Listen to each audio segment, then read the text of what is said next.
Today we embark together on a profound and enlightening journey through the dark webs of 5 words that, according to Buddhist teachings and doctrine, it would be best never to utter. These seemingly harmless words actually conceal a destructive power that can divert the spiritual path and sow suffering in human existence. The first word is hate, a feeling that sets the soul on fire and consumes inner peace. Hate is like a flame that burns relentlessly, enveloping the heart in a grip of resentment and aversion. To utter it is to fuel a force that distorts the worldview and turns away from compassion and understanding. In Buddhist doctrine, hatred is considered one of the 3 poisons of the mind, along with greed and ignorance. These 3 poisons are at the root of all human suffering and are the main obstacles to the realization of nirvana, the state of liberation from the cycle of birth and rebirth. Hatred often arises from fear, ignorance, and the ego's desire for protection. When one gives in to hatred, one loses the ability to see reality for what it is, as hatred distorts thoughts, emotions, and actions. Hate can manifest itself in many forms: anger, resentment, and violence. Every time this word is uttered, it reinforces a negative cycle that harms both the hater and the hated. From a karmic perspective, hatred accumulates negative energies that affect present lives and future lives, creating an endless cycle of suffering. To overcome hatred, Buddhist practice suggests cultivating compassion and benevolence, metta. Through meditation and reflection, one can learn to recognize the roots of hatred within oneself and transform them into love and understanding. The practice of compassion begins with self-compassion, acknowledging one's own pain and treating oneself with kindness. From there, it extends to others, even those we perceive as enemies. If you are enjoying this video and want to support this channel, I invite you to leave a like, subscribe to the channel, and share this content with your friends. And if you want to share your thoughts with us, you can leave a comment below and tell us about your experience. And now back to our video. The second word is envy, a poisonous snake that slithers through the heart, whispering desires for what belongs to others. Envy enslaves one to comparison, drives one to forget one's uniqueness, and live in a state of perpetual dissatisfaction. It is a shadow that obscures gratitude and prevents one from appreciating the blessings already possessed. In the context of Buddhist teachings, envy is a destructive emotion that prevents spiritual growth and inner peace. Envy arises from constant comparison with others, from the belief that our lives would be better if only we had what others possess, whether material possessions, talents, relationships, or successes. This feeling poisons the mind and heart, creating constant dissatisfaction and a sense of lack. Envy is often rooted in deep insecurity and low self-esteem. When one is envious, one loses sight of one's uniqueness and personal path. The envious mind is constantly turned outward, focused on what one lacks rather than on what one has. This attitude not only causes suffering for the envious person, but can also damage interpersonal relationships, as the envious person may go so far as to wish for the failure of others in order to feel better. From a karmic perspective, envy generates negative energies that affect the cycle of rebirth. Envy creates a cycle of continuous dissatisfaction, for even if one were to get what one desires, the envious mind would always find new objects of comparison and desire. This perpetual chasing prevents one from finding true happiness and inner peace. To counter envy, Buddhist practice suggests cultivating sympathetic joy, mudita, which is the ability to sincerely rejoice in the happiness and success of others. Meditation on mudita helps transform envy into appreciation and gratitude. Recognizing and appreciating one's unique qualities and achievements is crucial to developing healthy self-esteem and a positive view of oneself. Another useful practice is gratitude meditation, which shifts the focus from what one lacks to what one already possesses. Keeping a gratitude journal, meditating on one's blessings, and practicing self-compassion can help reduce feelings of envy and build a more peaceful and contented mind. In conclusion, by choosing not to utter envy, we choose not to feed this poisonous snake. Instead, we can cultivate sympathetic joy and gratitude, creating a mental and spiritual space where we can live in harmony with ourselves and others, acknowledging and celebrating the blessings we already possess. By letting go of envy, we open the door to a life of greater fulfillment and inner peace. The third word is jealousy, a silent demon that erodes trust and poisons relationships. Jealousy arises from fear of loss and a sense of possession, turning love into a prison of suspicion and accusation.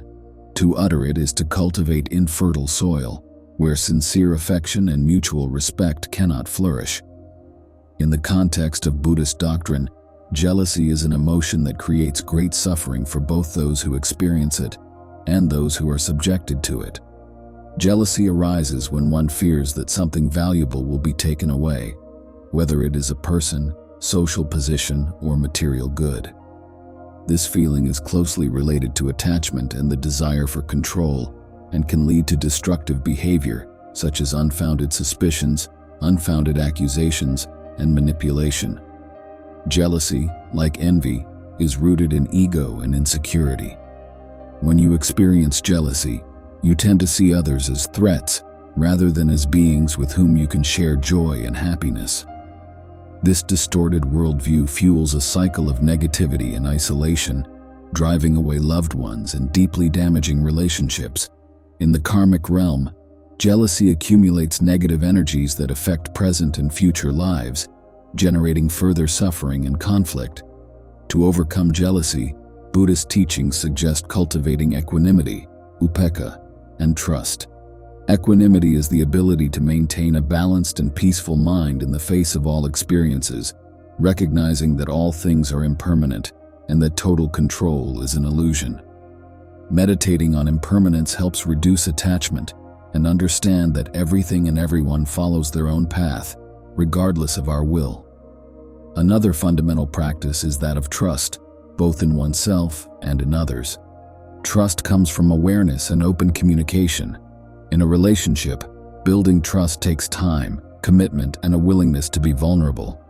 Being open about one's feelings of jealousy, discussing them in a healthy way, and trying to understand the roots of these emotions can help turn them into opportunities for growth and strengthening the relationship. In addition, it is essential to develop compassion toward oneself and others.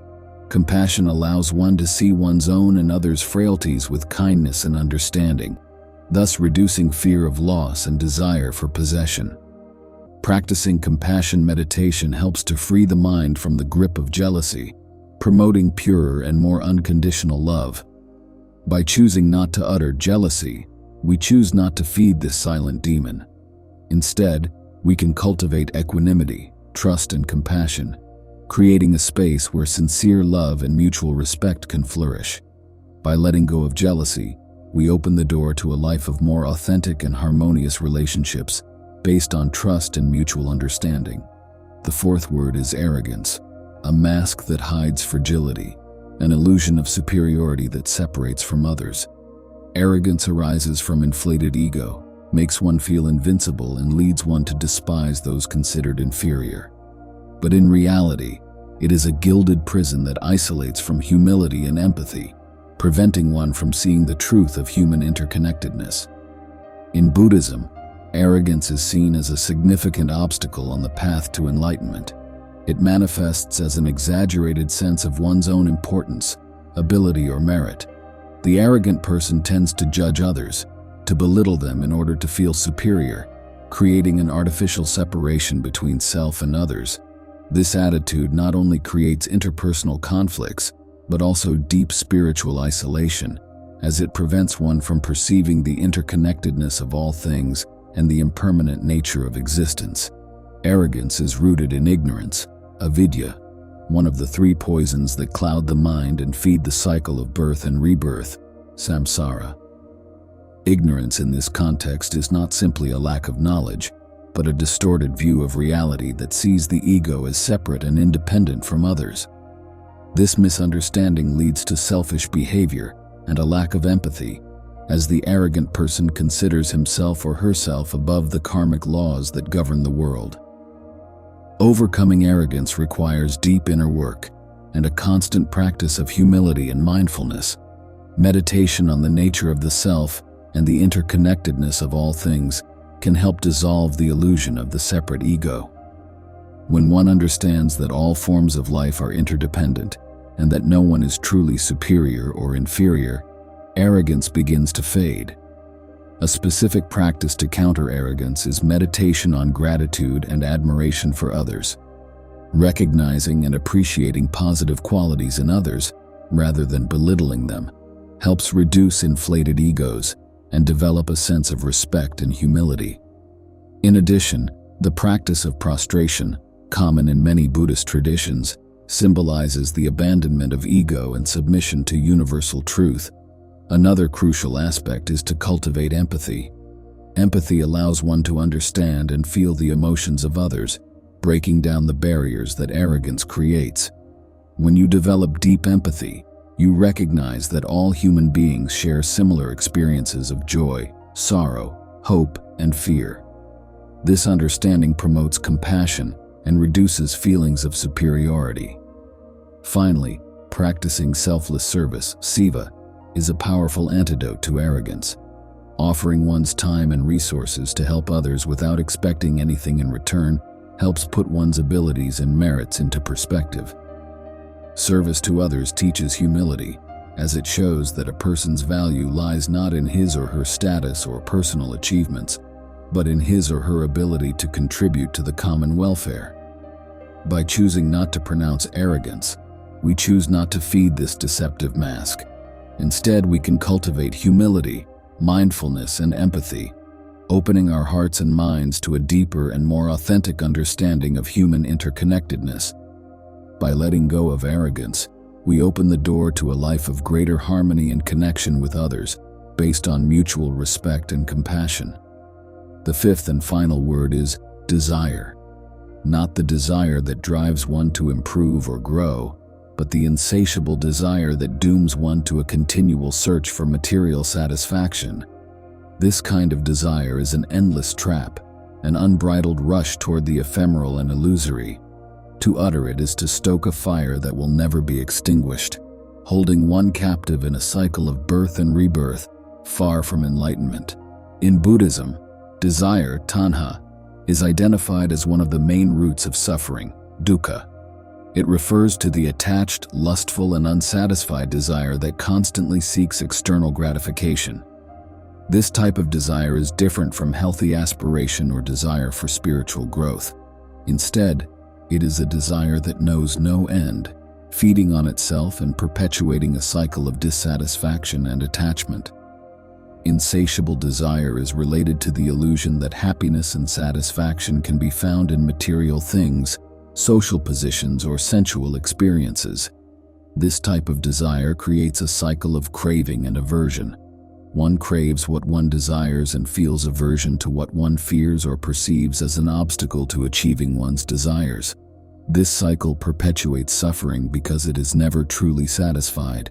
Each satisfied desire generates new ones, keeping the mind in a constant state of agitation and dissatisfaction. To get rid of insatiable desire, Buddhist teachings suggest the practice of non-attachment and mindfulness. Non-attachment does not mean giving up everything or living a life of deprivation, but rather developing an attitude of detachment toward material things and experiences. It is about recognizing the impermanence of all things and not allowing one's well-being to depend on them. Mindfulness meditation, vipassana, is a fundamental tool for observing one's desires without identifying with them. Through the practice of meditation, one learns to see desires emerge and fade in the mind, recognizing their impermanent and illusory nature. This process helps develop a calm and stable mind, less susceptible to the ups and downs of temporary gratifications. Another useful practice is that of generosity, dana. Selflessly offering to others helps to break down attachment and possessive desire. Generosity cultivates a sense of inner abundance and connection with others, counteracting the scarcity mentality that fuels insatiable desire. In addition, practicing gratitude for what one already has can help reduce the constant desire to have more, and develop a sense of contentment, santosa. Insatiable desire is also an obstacle to spiritual progress because it distracts the mind and distracts from the goal of enlightenment. To advance on the spiritual path, it is necessary to reduce attachment to worldly pleasures and focus on cultivating inner qualities such as wisdom, compassion, and equanimity. By choosing not to pronounce desire, we choose not to fuel this perpetual fire. Instead, we can cultivate non-attachment, mindfulness, and generosity, creating a life of greater serenity and inner fulfillment. By letting go of insatiable desire, we open the door to a life of peace and contentment, freeing ourselves from the cycle of suffering and bringing us closer to true enlightenment. Each word carries with it an energy, a power that can profoundly affect a person's life and spiritual path. Avoiding certain words promotes a life characterized by greater awareness and inner peace. An attitude of compassion and understanding is promoted, appreciating one's uniqueness and the blessings already possessed. This leads to preserving trust and love in relationships, developing humility and empathy, and recognizing human interconnectedness. At the same time, one avoids the trap of continually seeking material satisfaction, finding peace and contentment in non-attachment and mindfulness. Adopting these practices leads to a life of greater harmony and serenity, allowing one to live in full connection with oneself and others. The silence of these words facilitates a path to liberation, compassion, and wisdom, contributing to a more balanced and fulfilling existence.